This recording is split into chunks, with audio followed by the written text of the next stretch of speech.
પાસેથી પસાર થતી એક ટ્રકનું ટાયર ફાટતા આગ ભભૂકી ઉઠી।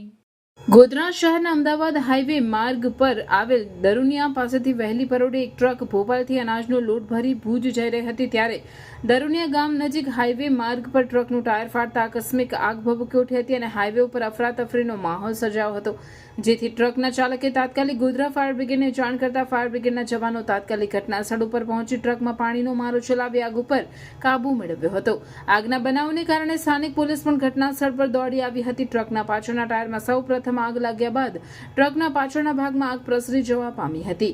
ટ્રકના પાછળના ટાયરમાં સૌપ્રથમ આગ લાગ્યા બાદ પાછળના ભાગમાં પાણીનો મારો ચલાવી આગને કાબૂમાં લેવામાં આવી હતી, જ્યારે ટ્રકમાં આગ લાગવાના બનાવને કારણે ટ્રકમાં રહેલ અનાજનો લોટ બળીને ભસ્મ થઈ ગયો હતો, જ્યારે હાઈવા ઉપર ટ્રાફિકને અડચણ ન ઊભી થાય તે માટે સ્થાનિક પોલીસ ઘટના સ્થળે દોડી આવી હતી।